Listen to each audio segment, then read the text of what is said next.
Bonjour et bienvenue dans une critique où je me suis mis à nu, même pas de casquette et tout. Ça fait presque 10 prises que je fais pour essayer de faire cette critique. Je n'y arrive pas. C'est pas parce que je spoil et tout. Non, c'est que je n'y arrive absolument pas. Parce qu'aujourd'hui, on va parler de Blade Runner 2049, la suite du célèbre Blade Runner que tout le monde adore, tout le monde aime. Si tu n'aimes pas, c'est que tu n'as pas de goût. Voilà, c'est un film cinématographique, si vous voyez, c'est... Oh là là, on est dans l'apothéose des meilleurs films du monde, Harrison Ford et tout. Ah, c'est une merde, Blade Runner, mais j'ai essayé 3-4 fois à le regarder, je m'endors, je m'ennuie, je comprends pas comment on peut l'aimer. Mais bref, on n'est pas là pour parler de lui, malheureusement. On est obligé de parler de sa suite qui est réalisée par Denis Villeneuve, avec en acteurs principaux, heureusement, Harrison Ford qui incarne Rick Descartes, à nouveau, puisque c'était le héros principal du premier. Non, je déconne, hein, c'est pas lui le personnage principal. Ah non, lui, vous le verrez à la fin du film, vers 1h40, 2h déjà, pour quelques minutes et pour une fin magnifique, enfin pleine d'émotions, ça c'est... enfin, même si on voit pas trop, c'est un peu dommage, mais voilà, ça clôture sur une scène d'émotion avec lui. Mais non, c'est pas lui le héros principal, c'est ce qui est con, hein, parce que normalement c'était supposé être vraiment le personnage principal, mais non. C'est le personnage de Ryan Gosling, pardon. Alors attention, cet acteur, je l'aime beaucoup, parce que dans ce film, oh, il joue mais super bien, mais je vais pas en dire plus, parce que sinon ça serait vous spoil son personnage. Mais le souci, c'est que le personnage qu'il incarne, eh bien, c'est lui qui est au centre de tout. Mais alors, quand je dis de tout, c'est de tout. On le voit du début jusqu'à la fin. C'est incroyable. Et le souci, c'est tout ce qui lui arrive.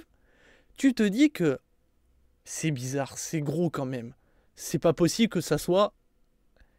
Et au final, quand tu découvres la vérité à la fin et que tu découvres petit à petit tout se dénoue, tu te dis, ben ouais, ben c'était logique, c'était beaucoup trop gros. Comment vous avez pu essayer de me faire croire que voilà, c'était un petit peu comme le coup de le premier Blade Runner.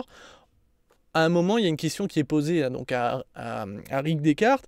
Est-ce que tu as déjà fait le test sur toi pour savoir si tu étais un reliquant, pardon. Et du coup, ça a toujours fait douter tout le monde pour savoir si oui ou non Harrison Ford, donc le personnage d'Harrison Ford, donc Rick, était un reliquant ou non. Et même encore aujourd'hui, sauf qu'aujourd'hui vous aurez la réponse. Mais je ne vous dirai pas parce que sinon ça serait vous spoil. Enfin, en tout cas, pour moi j'ai eu la réponse. Mais là, ça fonctionne pas en fait avec le personnage de Ryan Gosling et c'est dommage. Du coup, on a un personnage qui est trop présent et que ça n'a pas de sens, et le personnage principal qui est totalement absent et c'est con. Je comprends pas le délire. Hein. Derrière, on a un paquet là aussi d'acteurs énormes.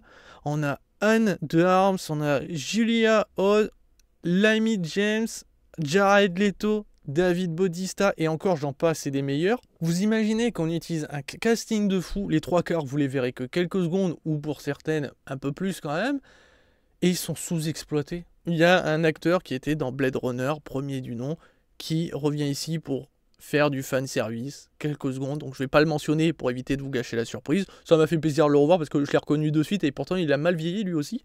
Mais en fait, si je parle de ce personnage qui fait fan service, en fait, pour moi, Rick Descartes dans ce film, c'est du fan service.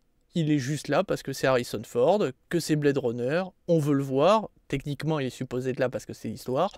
Mais en fait, il n'aurait pas été là, ça m'aurait fait le même effet. Et je suis sûr que vous l'auriez pas mis, ça aurait fait le même film. Un film de merde, tout simplement.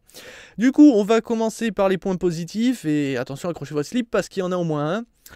Et bien, esthétiquement, enculé, ça envoie du lourd. Hein.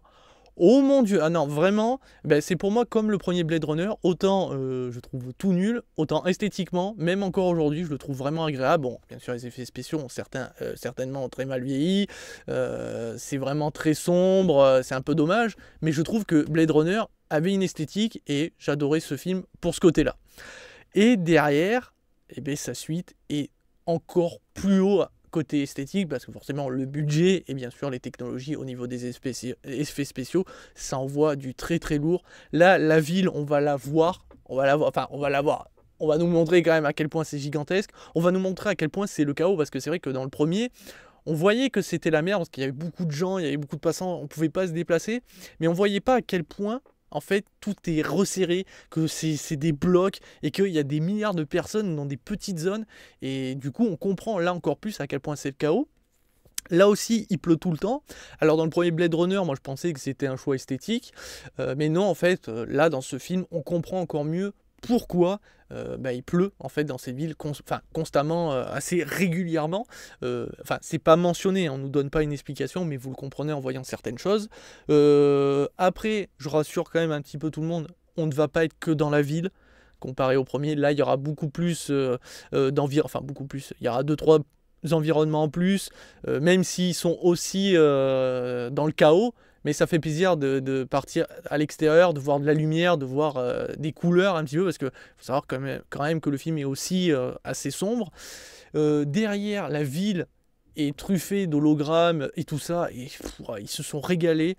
J'ai vu le logo d'Atari, je crois, si je dis pas de conneries, et les voitures volantes, hein, qui sont là encore plus sublimes, je crois qu'il y a un moment on voit la marque Peugeot ou Renault, mais je crois que c'est Peugeot, hein. Si je dis pas de conneries, si j'ai bien vu, c'est Peugeot. Ça m'a fait rire. Bon, il y a Coca-Cola et compagnie, enfin, ils ont mis le paquet, et derrière, là, le truc où, je l'avoue, j'ai kiki tout dur. Ah là, voilà, mais j'en ai foutu sur tous les sièges, j'en ai même foutu sur les autres spectateurs. Les technologies qui montrent. Oh, moi je suis un gros. J'adore ça. Moi, tout ce qui est science-fiction, dès qu'on montre de la technologie, même si on se dit toujours ça n'existera jamais, ou alors pas avant des milliers d'années. Mais là, tu te dis, oh, mais il faut que ça existe. Il y a des trucs de malade. Et je vais en prendre un. Bon, c'est pas un truc de foufou, mais pour vous montrer à quel point ils ont eu des idées et que ça donne un rendu magnifique.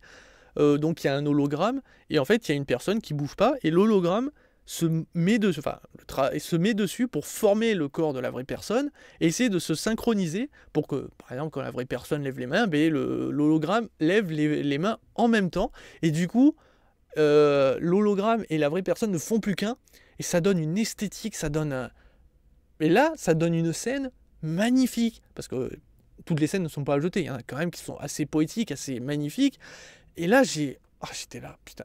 Et là, je reprends une parmi des technologies qui sont encore plus... Ah non mais... Ah, il y a des trucs de malade.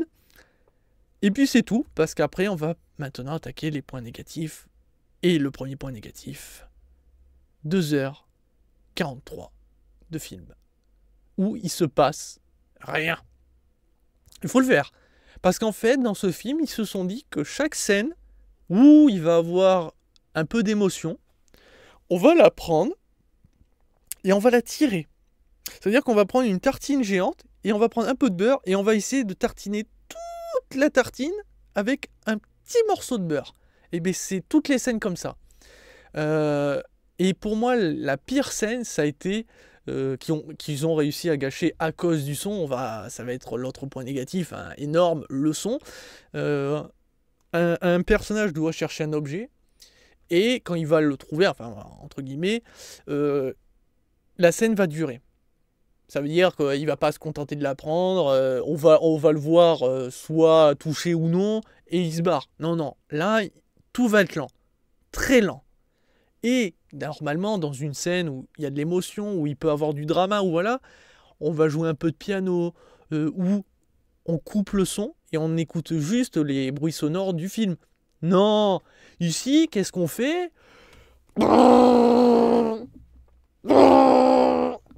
Oui, parce que vous savez, dans Blade Runner, il y avait plein de bruits comme ça, ils se sont dit que ça serait cool de refaire la même chose dans toutes les scènes où il y a un peu d'émotion. Qu'est-ce que tu dis ? Voilà.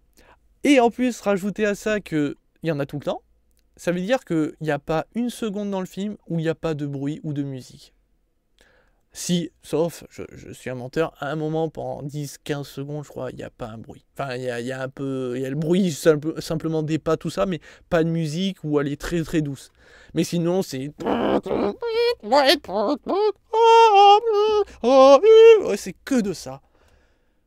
Ça m'a donné envie de vomir. C'est la première fois que je me plains qu'il y ait autant de musique et autant de bruit.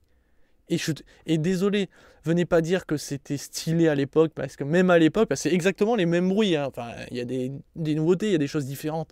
Mais venez pas me dire que dans le premier Blade Runner, ça envoyait du lourd. Et encore, à la limite, on pouvait encore l'excuser parce qu'à l'époque, voilà. Mais là, aujourd'hui, et en plus, ils ont quand même fait un truc exceptionnel. C'est que parfois, pendant des dialogues, t'entends un mec parler et... Hein, qu'est-ce que... Alors bien sûr, c'est pas des dialogues principaux, des dialogues ultra... Enfin voilà, qui sont importants. Mais quand même, faut le faire, quand même. Il faut le faire. Et moi, ça m'insupporte quand j'entends des trucs, même si c'est pas passionnant, et d'entendre du bruit derrière, mais énormément de bruit, que du coup, je comprends pas forcément ce qu'il dit. Voilà, ouais, la musique et ça. Et le fait est de rallonger, mais toutes les scènes. Il y a même une scène de discussion classique où... Ça va? Bon, attention, c'est un exemple, mais en gros, ça va?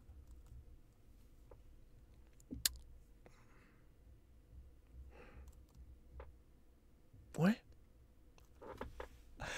Ah, je sais que quand vous parlez des fois à des gens, il y a pas le retour de suite. Mais là, on est dans un film que j'ai payé 10 € ma fucking place pour savourer un film. Là, ça fait un film où je suis là. Mais dis quelque chose! Ah, oh, ta gueule, toi, avec ton pouls. Ah ouais, non, mais... Ah. Enfin, voilà, c'est... Et bien sûr, le dernier point négatif, le scénario. Alors, pour le scénario... Et ça, c'est génial, ce scénario. On est supposé être la suite de Blade Runner, qui essaie d'envoyer un message avec ses reliquants, où, je veux dire, c'est quand même l'homme qui crée la machine qui est supposée être nos esclaves, et qu'on essaye de faire en sorte qu'il soit humain plus humain que humain, hein, au point que ça dépasse les humains, mais qu'on fait en sorte qu'ils ne puissent pas vivre leur vie, et qu'on les tue. Alors que techniquement, si, ils ont le droit de vivre puisqu'on les a créés et qui sont semblables aux humains, donc pourquoi ils ne pourraient pas vivre? Donc c'était ça le message fort de Blade Runner. Ici, bien sûr, il est toujours aussi présent, mais il y a un autre aspect. Et cet autre aspect, mais tu te dis, mais non, c'est nul. Voilà, j'arrive pas à dire quoi que ce soit de plus. Ce film est pour moi une merde. Mais pour moi, attention, je peux comprendre qu'il y en a qui vont l'apprécier. Attention, je suis pas en train de dire n'allez pas le voir. Si vous avez kiffé le premier Blade Runner, vous le kifferez. Peut-être un peu moins, ou peut-être plus, mais vous allez le kiffer. Par contre, ceux qui ont les mêmes goûts que moi, mais n'allez pas le voir. Ou alors, c'est que bon, tu as du temps à perdre, tu t'es fait un kiff. Moi j'avais du temps à perdre. Et parce que bon, je voulais croire en... Voilà, je voulais croire qu'il était possible de faire une meilleure suite que le premier épisode. Mais non, c'est nul, nul. Donc ma note, 1 étoile sur 5. La seule étoile qu'il a, c'est pour l'esthétique, parce que c'est clair, c'est magnifique. En fait, en gros, j'étais devant National Geographic. C'était magnifique, mais alors, qu'est-ce que c'est chiant, il se passe rien. Et sachez qu'il y a quand même plus d'action dans le premier Blade Runner qu'ici. Et techniquement, le premier Blade Runner n'est pas considéré comme un film d'action. Voilà. Donc, et voilà, le gros point pour moi négatif, encore, j'aurais pu passer les longueurs en fait, mais les longueurs ont été détruites à cause de ces bruits, des bruits constants, des grosses caisses, qui fait que chaque scène où tu as de l'émotion, où tu peux en avoir, c'est gâché par ça. Et je ne les comprends pas pourquoi on les a mis. Venez pas me dire que c'est pour montrer à quel point il est mal, que tout part en vrille ou je sais pas quoi. Un petit peu de piano où tu fermes ta gueule, mais tu mets pas ça sert à rien. Bref, voilà, c'est vraiment dommage pour ce Blade Runner. Je comprends pas non plus comment Harrison Ford a pu accepter ça alors que c'est supposé être le personnage principal. On aurait dû le voir un peu plus, mais non. On a mis un personnage secondaire qui est au cœur de toutes les intrigues, alors que c'est pas possible, parce que tu le vois arriver, tu te dis, c'est pas possible. Voilà, tout simplement. Du coup, vous avez compris, je vous invite pas à les découvrir, mais bon, si par hasard vous avez kiffé le premier, foncez, hein, vous retrouverez tout ce qui a fait que j'ai détesté le premier Blade Runner et que je déteste encore plus celui-là. Voilà, sur ce,